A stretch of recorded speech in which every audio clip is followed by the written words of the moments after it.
எப்ப பார்த்தாலும் deep cleaning தான் பண்ணணும் இல்ல. சும்மா வெட் கிளாத்த வச்சு கூட நம்ம வந்து கிச்சன் கவுண்டர் டாப்பையும் சரி, ஸ்டவ்வையும் வந்து கிளீன் பண்ணாலே அதுவே நம்மளுக்கு வந்து நல்லா வந்து நீட்டா வந்து மெயின்டெயின் ஆகும். நான் மேக்ஸிமம் அந்த மாரி தான் பண்ணுவேன். வாரத்துக்கு 1 நாள் மட்டும் தான் லெமன் பிழிஞ்சு விம் லிக்விட்லாம் சேர்த்து நல்லா வந்து டீப் கிளீன் பண்ணுவேன்.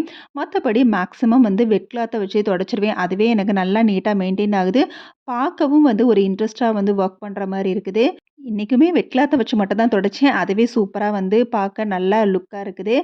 அப்படியே சமையல் வேலையும் ஸ்டார்ட் பண்ணியாச்சு. கோதுமை தோசை தான் ரெடி பண்ணிட்டுருக்கேன். ரொம்பவே சட்டுன்னு வெந்து செஞ்சிரலாம். நம்ம வந்து சட்னிக்கு தாளிச்சு அது வதங்கி ஆறுறதுக்குள்ள நம்ம வந்து மாவையும் ரெடி பண்ணி தேங்காய் சட்னியும் ரெடி பண்ணிரலாம். தேங்காய் சட்னிக்கு மட்டும் எப்பவும் சின்ன துண்டு இஞ்சியும் 2 மல்லி இலையும் சேர்த்து அரைச்சோம்னா செம்ம டேஸ்ட்டா இருக்கும். அதோட தாளிப்பும் குடுக்கலாம். நான் ரொம்பவே ரேரா தான் தாளிப்பு குடுப்பேன். அது மாதிரி தேங்காய் சட்னி ரொம்ப வழுவழுப்பா அரைச்சக்கூடாது. கொஞ்சம் கொரகொரப்பா இருந்தா தான் அந்த டேஸ்ட் நம்மளுக்கு கிடைக்கும். கோதுமை தோசைக்கு இந்த காம்பினேஷன் வச்சு சாப்பிடுறப்ப செம்ம டேஸ்ட்டா இருக்கும்.